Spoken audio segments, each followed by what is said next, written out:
desde agora nós precisamos saber.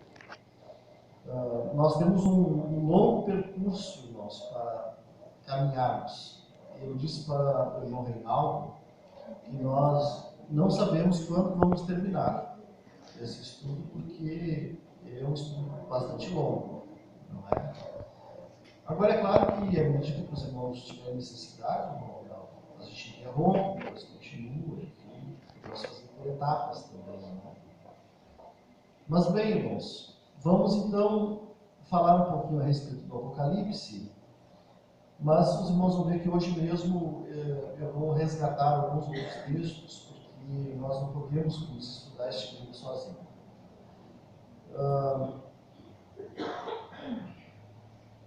A palavra Apocalipse, ela significa revelação. Ela vem do grego, que é apocalypsos. Apocalypsos, em grego. E esta palavra significa revelação, ou seja, o entendimento desta palavra é assim, o afastamento do véu. É um descortinar. É isso, o Apocalipse. É um descortinar. Afastar o véu, afastar a cortina, manifestando aquilo que está oculto ou aquilo que está encoberto. Isso é Apocalipse. Então, o que João vê nas visões que ele recebe na ilha de Patmos, nada mais é do que esse descortinar de muitas coisas que Deus tinha guardadas consigo e fez revelar para ele, mostrou para ele. É um livro, irmãos, fascinante e valioso da Bíblia. Hoje nós vamos ficar apenas uma introdução, irmãos, porque nós não temos como avançar assim tão rapidamente, porque o tempo é curto, não é? Nós não queremos cansar os irmãos também, eu quero que os irmãos fiquem com vontade de voltar. Eu não quero que vocês saiam daqui assim, não dá para aguentar. É muito estafante. Outra coisa importante que eu gostaria que os irmãos não perdessem esses estudos. Porque se vocês perderem a sequência, daqui a pouco vocês não vão estar entendendo. Não é? Porque tudo é uma sequência. Certo, irmãos? Então é um livro fascinante e valioso da palavra de Deus. Então, através da revelação, João pôde viajar no tempo e revelar o plano de Deus para os séculos. Que privilégio que teve João, não é, irmãos? De visualizar acontecimentos tão distantes da sua geração, da sua passagem temporária por esta terra. Talvez se João fosse dito para ele: olha, João, tudo que tu estás vendo vai começar daqui a 2000 anos. Talvez ele risse e dissesse: eu acho que não. Porque era tão real o que ele estava vendo, que eu acredito que ele estava pensando que tudo o que Deus estava mostrando para ele aconteceria muito brevemente. O Apocalipse, irmãos, é o livro mais difícil de se interpretar de toda a Bíblia Sagrada, dada a sua linguagem predominantemente simbólica. Depois do Apocalipse, o livro mais difícil é o livro de Cantares, de Salomão. Os meus alunos do curso de teologia se lembram disso. Eu falei muito a respeito desse assunto.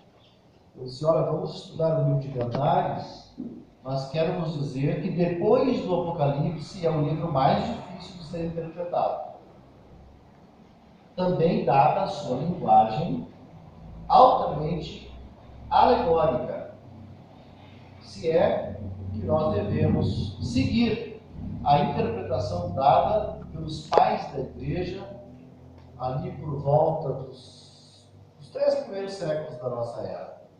Que eles ensinaram assim: para entender cantares, nós deveríamos usar ou entender que estávamos diante de uma linguagem alegórica. E, irmãos, nós olhando para o livro do Apocalipse, nós vamos encontrar, irmãos, também uma linguagem simbólica. Aliás, irmãos, tem muita gente que não consegue entender nem o Apocalipse, nem o livro de Cantares e nem a Bíblia, porque as pessoas têm a tendência de querer entender a Bíblia dando a ela um sentido literal. Um sentido literal. Mas nós sabemos que de todo o conteúdo bíblico, todo o conteúdo do Gênesis ao Apocalipse, 1/4 de tudo isso, ou seja, 25% da Bíblia é poesia. Começa por aí. A poesia tem uma característica especial, porque a linguagem poética, ela não é literal. A linguagem poética é revestida de muitas figuras de linguagem. E nós precisamos entender isso. Por isso que tem gente que começa a fazer uma leitura do texto e abandona, porque ele não consegue entender. Claro que é dar um significado, uma interpretação literal para um texto que não é literal. E o Apocalipse também é assim, irmãos. Não pensem que quando no Apocalipse a gente vê os cavalos, por exemplo, os castiçais, as taças, e os cavalos vão descer voando do céu, os cavalos alados. Não é assim, irmãos. Não é nada disso. Isso é uma linguagem simbólica. Não é? É uma linguagem simbólica. E nós precisamos estar preparados para isso, irmãos. O que vocês acham, irmãos? Quando a palavra diz que o céu, as ruas são de ouro e os muros são de cristal. Será que esta linguagem é uma linguagem literal ou figurada? É figurada. No céu não tem ouro e não tem cristal. Porque o ouro é um metal terreno, é um metal vil. O cristal também. Lá nós temos coisas eternas. Mas a visão que os escritores sagrados tiveram, para poder explicar para nós, eles comparam aquilo que eles viram às coisas que nós conhecemos, para nós entendermos. É por isso que quando eu trabalhei com os irmãos, os livros poéticos na igreja, eu bati muito nesta tecla das figuras de linguagem, porque os escritores sagrados usaram muitas vezes uma figura chamada antropomorfismo e também a antropopatia, que são duas figuras que falam a respeito da pessoa de Deus. Eles descrevem Deus como se fosse um homem. Eles descrevem os sentimentos de Deus, que é uma figura antropopática, como se Deus tivesse os sentimentos que o homem tem. Mas não é assim. Porque o próprio João, quando ele vai escrever a respeito do amor de Deus, diz assim, porque Deus amou o mundo de tal maneira, ele não soube dizer que maneira é essa. Porque a dimensão do amor de Deus jamais pode ser comparada à dimensão do nosso amor, mesmo que seja de pai para filho, de marido para esposa ou vice-versa. É de tal maneira, de uma maneira indescritível, não tem como descrever. Então nós precisamos ficar atentos, irmãos, com o que diz o texto sagrado. Temos dificuldade, então, irmãos, como disse, por quê? Porque geralmente queremos entender o texto a partir de uma perspectiva literal. A gente acha que o que está escrito ali é exatamente aquilo ali, quando muitas vezes a gente está diante de uma linguagem figurada. Há textos literais, com certeza. Há narrativas literais. Ora, se a palavra de Deus diz que o povo judeu atravessou o mar vermelho em terra seca, isso é uma linguagem literal. Isso não é uma figura. Eles passaram mesmo por terra seca. Nós cremos pela fé nessa descrição. Então, irmãos, existem muitas narrativas e muitas referências bíblicas que de fato são literais, mas nem tudo. E nós vamos agora, nesses dias que vamos ficar com os irmãos, já estou avisando agora, porque a gente se preparar. Nós vamos trafegar, irmãos, em textos literais, em textos figurados. Não são textos literais, são figurados. E vamos procurar comentar com os irmãos a interpretação teológica que nós temos a respeito desses assuntos. Interessante, irmãos, que quando a gente vai estudar o Apocalipse, existe um livro, pelo menos, que a gente tem que estudar junto, que é o livro do profeta Daniel. Não tem como estudar só o Apocalipse. E alguém diz assim, eu vou me especializar só no Apocalipse. Eu vou conhecer tudo do Apocalipse. Pois para conhecer tudo do Apocalipse, tem que estudar outros livros também, que se relacionam a ele. Porque a visão que Deus deu para Daniel, irmãos, ela ultrapassa as gerações que ele estava vivendo, as gerações que viriam na sequência e ainda um futuro que ele não conseguia descrever. E esse futuro que ele não consegue descrever vai fechar com a visão que João teve na ilha de Patmos. Daniel 12, 4 e 9. Se os irmãos quiserem anotar os versículos. Daniel 12, 4 e 9. Depois parece que a gente vai ter um data show aí, eu vou anotar, para que ficar mais fácil para vocês copiarem, tá, irmãos? Diz assim, e tu, Daniel, fecha estas palavras e sela este livro, até o fim do tempo. Muitos correrão de uma parte para outra, e a ciência se multiplicará. E ele disse, vai, Daniel, porque estas palavras estão fechadas e seladas até ao tempo do fim. Deus falando com Daniel. Se a ciência se multiplicará, olha, irmãos, a ciência está se multiplicando agora, de algumas décadas para cá. E a velocidade com que a ciência está se multiplicando, irmãos, cada vez é maior. Quando chega um equipamento de última geração aqui no Brasil, lá no Japão já é ultrapassado. É assim. Aquilo que a gente conhece de manhã já era conhecido no dia anterior dos países mais desenvolvidos. Perceberam? Dada a velocidade com que a ciência se multiplica. E isso, irmãos, em todas as áreas do conhecimento. É incrível isso. E aí nós vamos ver, depois da leitura desses textos de Daniel, em Apocalipse 22 e 10, que diz assim, e disse-me, não seles as palavras da profecia deste livro, porque próximo está o tempo. Para Daniel, Deus falou que era para selar. Para Daniel, Deus mandou fechar o livro.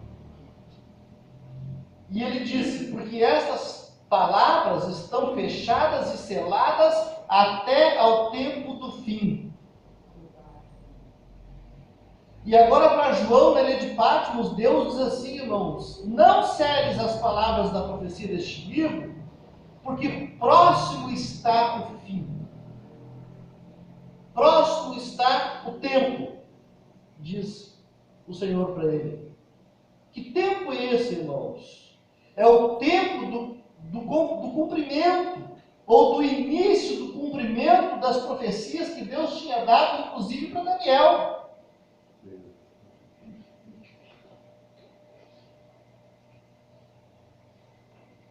Deus disse para ele: tu pode selar e fechar este livro, porque isso não é para agora.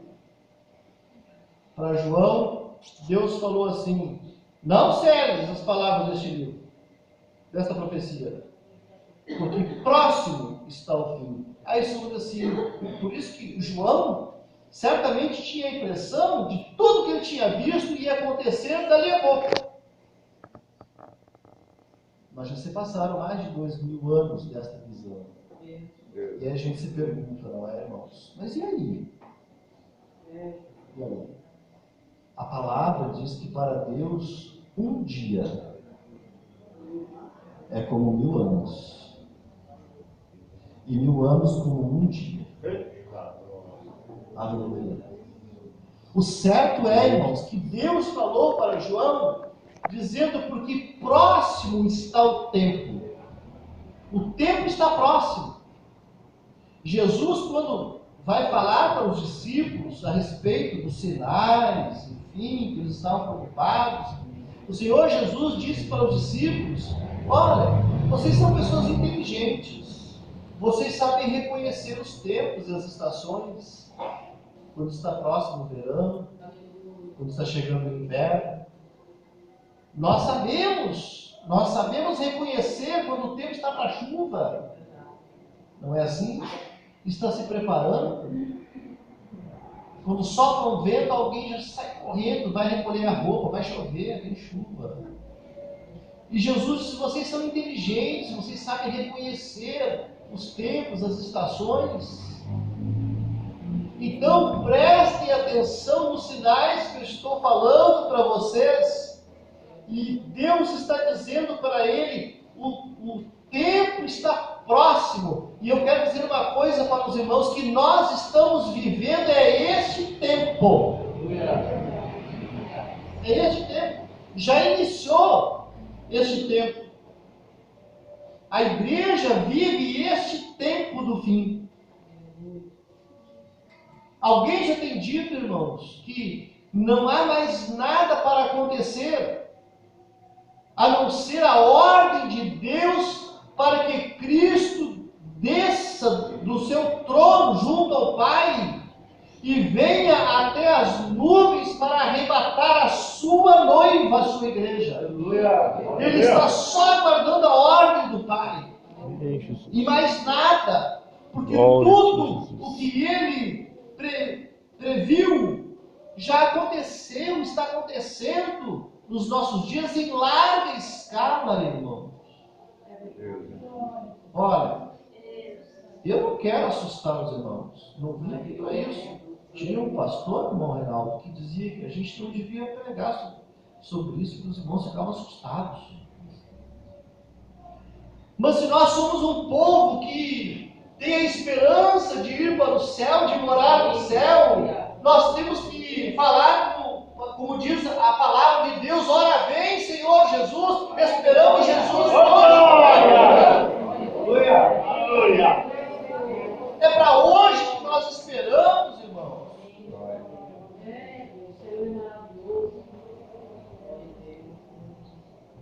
Não segue as palavras deste livro, porque o tempo está próximo. Agora, disse Deus. Mas interessante, né, irmãos? O agora de Deus já são 2000 anos. Deus é Deus, né, irmãos? Quando nós chegamos em Santiago de muda para trabalhar em Santiago, nós chegamos ali, logo que nós chegamos, Deus falou comigo. Disse assim: muito breve eu vou te tirar desse lugar. Meu Deus, eu nem cheguei, fazia 6 meses. Eu pensei: eu vou sair em seguida. Sabe quanto tempo durou o breve de Deus, irmãos? Para nós, 5 anos. Mas o que são 5 anos para Deus, que é eterno? O que são 5 anos para Deus, que é eterno? Se para mim foi muito rápida a minha passagem por ali, imagine para Deus. Quando nós lemos Apocalipse 1 e 1, irmãos, que nós iniciamos o livro do Apocalipse, a gente observa ali, irmãos, logo no primeiro versículo, revelação de Jesus Cristo, a qual Deus lhe deu para mostrar aos seus servos as coisas que brevemente devem acontecer. Aleluia. E pelo seu anjo as enviou e as notificou a João, seu servo. O Apocalipse, irmãos, ele é um livro que a gente pode dividir em 3 partes. Primeiro, as coisas, versículo 19, ele diz assim, escreve as coisas que tens visto, e as que são, e as que depois destas hão de acontecer. Primeiro, ele vai falar a respeito das coisas que ele estava vendo. E o capítulo 1, irmãos, fala das coisas passadas no tempo de João, no tempo em que ele era apóstolo de Jesus. Ou seja, as coisas que tens visto, aquilo que tu estás vendo, escreve sobre isso. Depois, as coisas concernentes à igreja. A partir do capítulo 2 e até o capítulo 3, nós vamos encontrar as coisas concernentes à igreja, ou seja, as coisas presentes. E ele diz no versículo 19, as coisas que são. E em terceiro lugar, do capítulo 4, e a maior parte desse texto apocalíptico, do capítulo 4 até o capítulo 22, são as coisas concernentes às nações. Nós encontramos ali as coisas futuras. Futuras. Que são as coisas, como ele disse no versículo 19, e as que depois destas hão de acontecer. Depois das coisas que tu tens visto, e depois das coisas que são. Depois de tudo isso, as coisas, depois destas, as coisas que depois destas hão de acontecer. E aí vem a linguagem altamente profética, a partir do capítulo 4 e até o capítulo 22. Veja então, irmãos, a importância deste livro. Então, o tema central deste livro, irmãos, ele vai falar sobre a vinda de Jesus Cristo em glória. Isto é, a sua revelação pessoal, especificamente para a nação de Israel e para as nações do mundo daquela época. Para a nação de Israel e para as nações que estiverem sobrevivendo, enfim, naqueles dias da sua vinda em glória. É um tratamento de Deus com o povo judeu. É uma resposta de Deus ao povo judeu, ao povo da promessa. Mas também é um tratamento de Deus com as nações que se levantarão e se declararão inimigas do povo de Deus. Por isso, irmãos, há uma preocupação. Porque todas as nações que se declararem inimigas da nação de Israel padecerão, porque Deus trará juízo para estas nações. Agora, durante a convenção, irmãos, saiu um documento assinado pela nossa mesa, ali de Porto Alegre, que foi entregue ao irmão que é secretário do Ministro do Trabalho, para que ele fizesse chegar ao presidente Temer um documento da Assembleia de Deus, dizendo para o presidente Temer que não assine nenhum documento que seja contrário à nação de Israel. Porque a nação de Israel é a nação eleita de Deus. Aleluia! Porque se o Brasil entrar nessa, também sofrerá um juízo da parte de Deus. E os crentes estão avisando. E as autoridades, irmãos, precisam ouvir a igreja. Precisam ouvir os salmos. O povo de Deus. Porque o povo de Deus conhece o que talvez eles não conheçam. Então, depois nós vamos falar a respeito desta vinda de Jesus em glória. Porque ela é diferente do arrebatamento da igreja. Nesta vinda em glória, irmãos, vai ser uma coisa tremenda. É certo que ele vem como o Messias esperado pela nação de Israel. Porque a nação de Israel estará sofrendo, irmãos, uma perseguição terrível por parte do anticristo, que estará comandando muitas nações contrárias ao povo, que se declararão inimigas do povo de Israel, e que virão contra ela para destruir e exterminar todos os judeus da face da terra. E eles vão clamar. Vão clamar. Os judeus vão clamar. E aí, irmãos, o Messias vem. O Messias vem e nós vamos ler alguns textos agora desta vinda do Messias. E ele vem para ser o libertador da nação de Israel. O Messias esperado.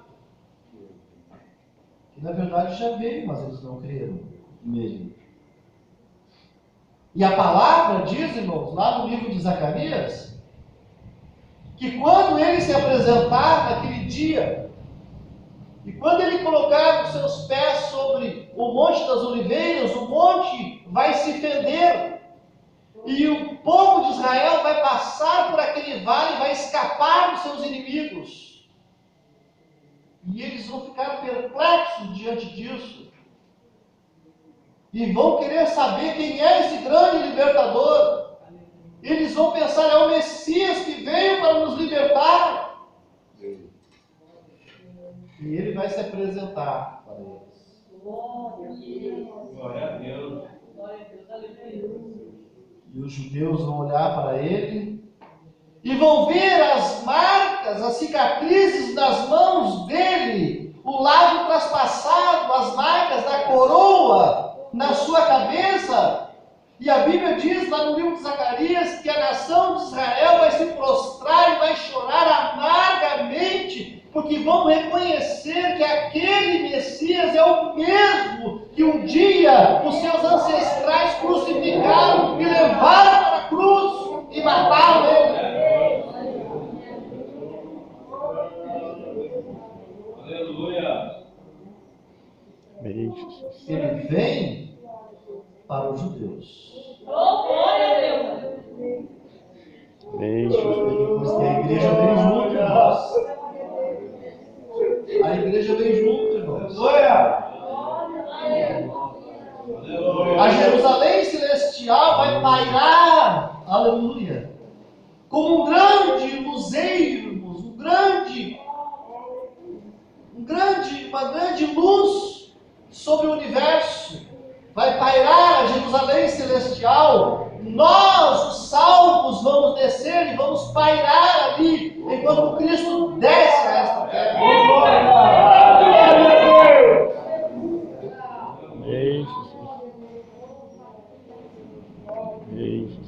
E aí ele vai inaugurar o seu reino milenial, e a palavra diz que nós seremos reis e sacerdotes. Maravilha, né, irmãos? Uma pessoa de uma outra denominação religiosa perguntou para mim assim: o senhor não quer ser súdito no reino milenial de Cristo? Eu disse: eu não. Se o senhor quiser, seja o senhor, eu vou ser rei ou sacerdote. Aleluia. Eu não quero ser súdito. Você é mais do que súdito. Você é rei. Nós vamos ajudar a governar as nações do reino milenial e eu vou ser súdito? Não. Porque Deus, irmãos, aleluia, vai colocar a sua igreja no lugar dela, irmãos. Lugar de glória. Em Daniel, no capítulo, agora tem uma sequência de textos que vocês podem anotar. Daniel 7,13 diz assim. Daniel 7,13. Eu estava olhando, disse Daniel assim. Eu estava olhando nas minhas visões da noite e eis que vinha nas nuvens do céu como o filho do homem. E eis que vinha nas nuvens do céu como o filho do homem. E dirigiu-se ao ancião de dias e o fizeram chegar até ele. Ele está falando desta vinda do Filho do Homem. Desta vinda em glória. Zacarias 14, 3 a 5 diz assim. Zacarias 14, 3 a 5. E o Senhor sairá e pelejará contra estas nações, como pelejou no dia da batalha. E naquele dia estarão os seus pés sobre o monte das oliveiras, que será fendido pelo meio para o oriente e para o ocidente, e haverá um vale muito grande, e metade do monte se apartará para o norte, e a outra metade dele para o sul. E fugireis pelo vale dos meus montes, porque o vale dos montes chegará até Azel. E fugireis assim como fugistes do terremoto nos dias de Uzias, rei de Judá. Então virá o Senhor, meu Deus, e todos os santos contigo, ó Senhor. Aleluia. Aleluia. Imagine, irmãos, que estrondo será esse dia. Mateus 24 e 29 e 30 diz assim: e logo depois da aflição daqueles dias, o sol escurecerá, e a lua não dará a sua luz, e as estrelas cairão do céu, e as potências do céu serão abaladas. Então aparecerá no céu o sinal do Filho do Homem, e todas as tribos da terra se lamentarão, e verão o Filho do Homem vindo sobre as nuvens do céu, com poder e grande glória. Amém. Ai, irmão, nós vamos ver isso? Não, nós vamos ser personagens deste fato. Quem vai ver e vai ficar maravilhado é quem estiver aqui na terra, porque nós estaremos voltando com Ele. São os santos do Senhor que virão juntos.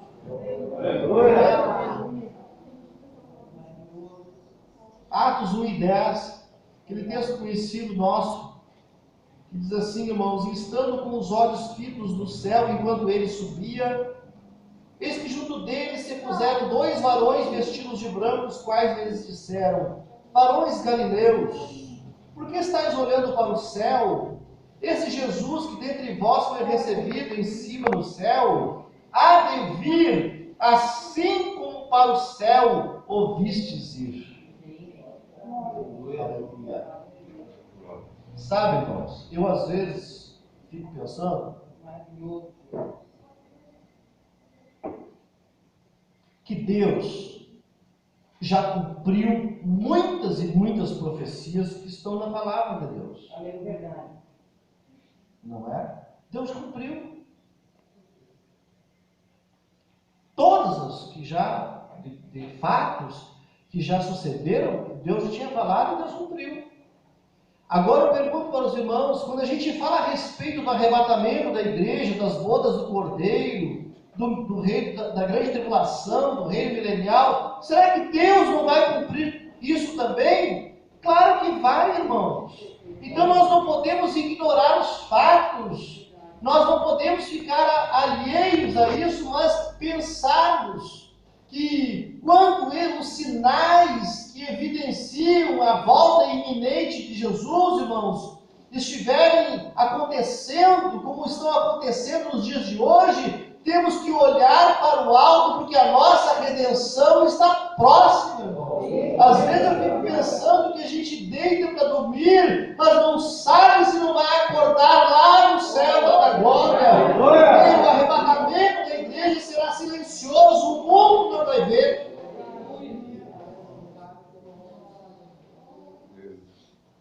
Perceberam, irmãos?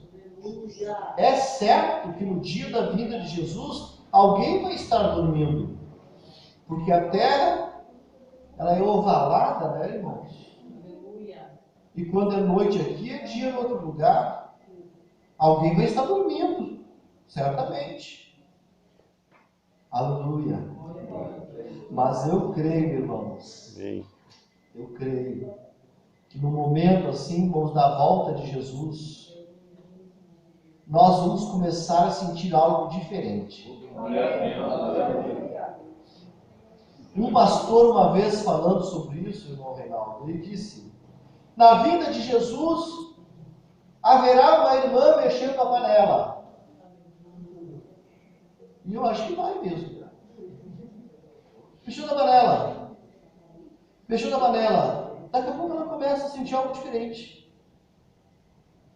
E a glória de Deus começa a envolver aquela pessoa. E ela continua mexendo na panela. Daqui a pouco some a panela da frente dela, some o fogão, some tudo. E quando ela vê, ela está indo ao encontro de Cristo.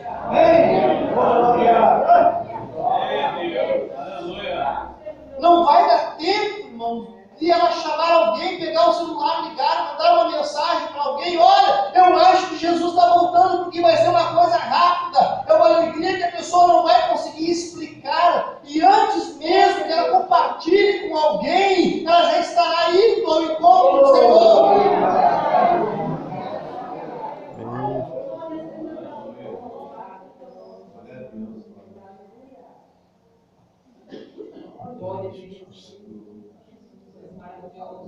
Eu espero esse dia. Há mais de 37 anos eu espero esse dia. E eu tenho dito ultimamente que a minha salvação é inegociável. Não troco a minha salvação por nada. Nada deste mundo. Título nenhum deste mundo. Não troco. Aleluia. Porque não adianta ter título aqui, mas naquele dia não ser levado para lá. Aleluia. E lá no livro do Apocalipse, no capítulo 1, versículo 7, está escrito assim: e eis que vem com as nuvens, e todo olho o verá. E todo olho o verá, até os mesmos que o traspassaram. Perceberam aqui? Os judeus? Até mesmo os que o traspassaram. E todas as tribos da terra se lamentarão sobre ele. Sim, amém. Disse ele. Eis que vem com as nuvens. Esta palavra é simbólica. Na verdade, João está dizendo que esta nuvem, ou estas nuvens, são nuvens de glória, são nuvens de resplendor, irmãos, mas que só naquele dia que todo o universo, as pessoas do mundo inteiro vão enxergar aquele resplendor. Porque ele disse que naquele dia todo o olho verá. Até mesmo aqueles que um dia traspassaram ele vão olhar. O que está acontecendo? Mas o que é isso? E vem aquele resplendor da direção da terra. O mundo inteiro vai visualizar isso. E aí é Cristo vindo. Eu imagino, irmãos, um momento de terror dos inimigos, dos adversários da nação de Israel. Porque Jesus vem no momento em que essas nações estarão prontas para dar um golpe mortal na nação de Israel. Mas naquele momento, irmãos, ele vem. E todos ficam perplexos. E ele vem, e aí vai pisar no Monte das Oliveiras, que é o lugar de onde ele foi assunto, lugar de onde ele subiu, e que os anjos disseram para os seus discípulos: vocês estão olhando para o alto, Esse Jesus, aleluia, esse Jesus que subiu, aleluia, esse mesmo Jesus que dentre vós foi recebido em cima do céu, há de vir, assim como para o céu vocês viram ele ir. Glória a Deus. Aleluia. Jesus mesmo falou, né, irmãos? Ele disse para os seus discípulos: olha, eu vou para junto do Pai. Se nós não se torne o vosso coração, credes em Deus, crede também em mim. Lá na casa do meu Pai há muitas moradas. Amém. A casa é uma só, viu, irmãos? Mas as moradas são muitas. Se não fosse assim, eu vos teria dito: vou preparar-vos lugares. Se eu for, disse ele, virei outra vez. Olha a promessa que ele deu. Se eu for, virei outra vez, para vos levar para mim mesmo, para que onde eu estiver estejais vós também. Aleluia.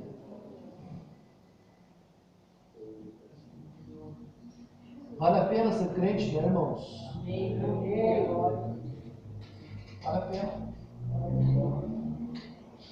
Eu estava vendo um videozinho que me mandaram esses dias no WhatsApp, que fala sobre a geração atual, né? Uma geração difícil de lidar, uma geração que não conhece, não sabe o que é respeito, não sabe o que é valor. Até dentro da igreja, uma geração de pessoas todas cheias de nome próprio.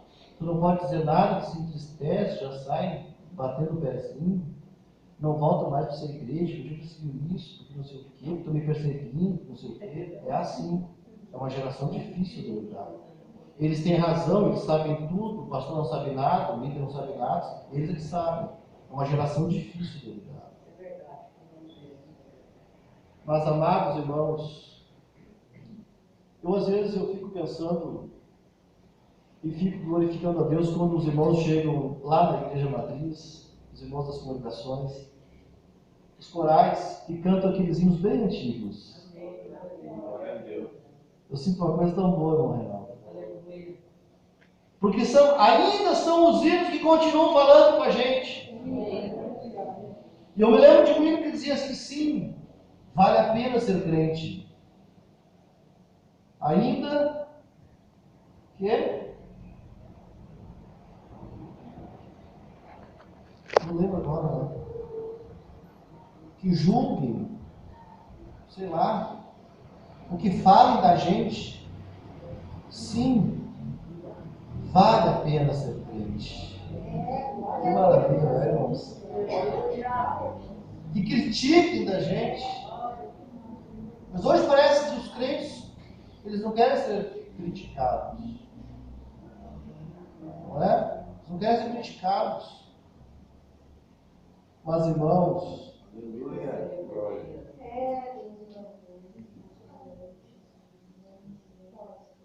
sofrer com Cristo é bem melhor. Aleluia. Mas mal que a gente seja criticado. Né? Mais importante é a gente saber o que a gente está fazendo. Não é? Bem, irmãos, então para encerrar hoje, o conteúdo do livro do Apocalipse é dirigido à igreja, ao povo de Israel e às nações gentílicas. Então a igreja, ao povo de Israel, a nação de Israel, e também as nações gentílicas, que são as nações que vão estar pelejando contra a nação de Israel, o povo judeu. A Bíblia divide a humanidade, irmãos, em 3 grupos grandes.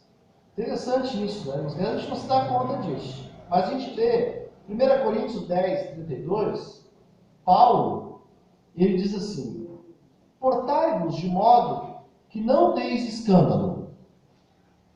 Olha o que Paulo está dizendo. Portai-vos de modo que não deis escândalo, nem aos judeus, nem aos gregos, que representam aqui os gentios, nem a igreja de Deus. Aqui estão os 3 grupos. Pois o conteúdo do livro do Apocalipse ele é destinado a esses 3 grupos. E por que não dizer ao mundo todo, então? Aos judeus, à igreja e também ao mundo gentil. Tá certo, irmãos? Então, a humanidade está dividida em 3 grupos. Tem 3 grandes grupos. A igreja do Senhor. Privilégio, né, irmãos? Quem são vocês? Eu sou brasileiro, eu sou alemão, eu sou japonês. Também, mas agora aqui nós formamos um povo só. Quem são vocês? Nós somos a igreja. Um é mais rico, outro é mais pobre, um é mais alto, outro é mais baixo, um é mais magro, outro é mais gordo, um fala inglês, outro fala alemão, outro fala japonês, mas nós somos um povo só. E aonde a gente chega, né, irmãos? Que maravilha, irmãos. Quando a gente sai por aí, é interessante isso, irmãos, porque quando a gente sai por aí, que a gente encontra um irmão, a gente se alegra, não é assim, irmãos? Porque o mesmo Espírito Santo que está em mim está nele. Nós somos um povo só. Nós fazemos parte do corpo de Cristo. Eu disse para os irmãos uma vez, nós estávamos no centro de Porto Alegre, irmãos, ali na Praça da Alfândega, ia passando um cidadão vendendo picolé, e ele passou por nós, voltou e disse assim: "A paz do Senhor, irmão." A paz do Senhor. E ele disse assim: "Mas como é que o senhor sabe que eu sou crente?" Ele disse: "O povo